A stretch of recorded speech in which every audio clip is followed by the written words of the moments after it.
मुजफ्फरपुर के नए एसएसपी सुशील कुमार पहुंचे मुजफ्फरपुर, जहां उन्होंने पदभार किया है ग्रहण। कहा, आपराधिक वारदातों पर अंकुश लगाना और विधि व्यवस्था बनाए रखना होगी पहली प्राथमिकता।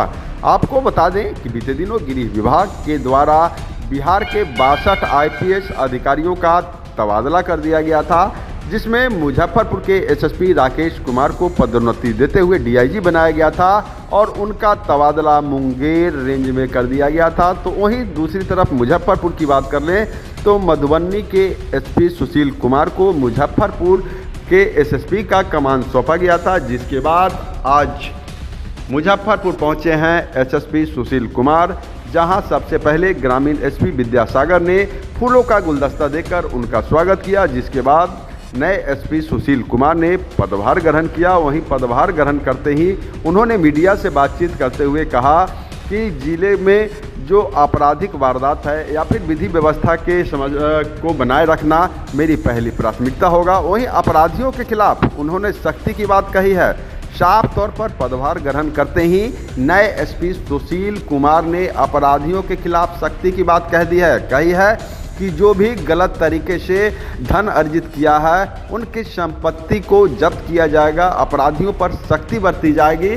साथ ही उन्होंने पदभार ग्रहण करते ही तमाम जिलेवासियों को नए वर्ष की शुभकामनाएं दी है। तो वहीं दूसरी तरफ अपराधियों को सख्त संदेश दिया है और कहा है कि जो भी गलत तरीके से कमाया हुआ धन है उसे पुलिस जब्त करेगी, आप पर सख्ती करेगी, नहीं तो सुधर जाओ।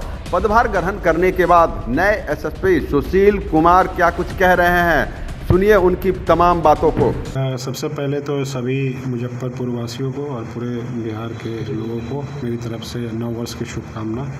मैं कामना करता हूं कि 2025 सभी के लिए शांतिपूर्ण और सुखमय हो। मैंने आज एज एसएसपी मुजफ्फरपुर ज्वाइन किया है। इससे पहले मैं एसपी मधुबनी के रूप में पदस्थापित था। चुनौतियां तो पुलिसिंग के लिए जो मुख्य चुनौती होती है वो क्राइम को लेकर, क्राइम कंट्रोल को लेकर और लॉ एंड ऑर्डर को लेकर के, उस पे हम लोग अपनी टीम के साथ सभी के साथ मिल करके प्रिवेंशन कैसे किया जाए क्राइम को, और जो क्रिमिनल्स हैं उस पे कैसे सख्ती से कार्रवाई की जाए, इस पे हम लोग कार्य करेंगे। और लॉ एंड ऑर्डर के जो भी बर्निंग इश्यूज़ हैं उसको सॉर्ट आउट करने के लिए हम लोग पूरी तरीके से अपना कार्य करेंगे। जो क्रिमिनल्स हैं उस पे हम लोग, जैसा डीजीपी साहब का निर्देश भी है कि जितने भी क्रिमिनल्स हैं जिन्होंने क्राइम करके इल मनी उन्होंने अर्जित की है, क्राइम से पैसे कमाए हैं, उसको हम लोग कुर्की करने के लिए, जब्त करने के लिए जो भारतीय न्याय संहिता 107 के तहत कार्रवाई करने का निर्देश प्राप्त हुआ है, तो हम लोगों ने सभी थानों को ऐसे 2 क्रिमिनल्स को पहचान करके और उस पे हम लोग 107 का BNS की कार्रवाई करेंगे। उनकी जो क्राइम के द्वारा पैसे कमाए गए हैं, प्रॉपर्टी बनाई गई है, क्राइम प्रोसीड्स को हम लोग जब्त करने के लिए माननीय न्यायालय में समर्पित करेंगे, जो भी प्रपोजल होगा।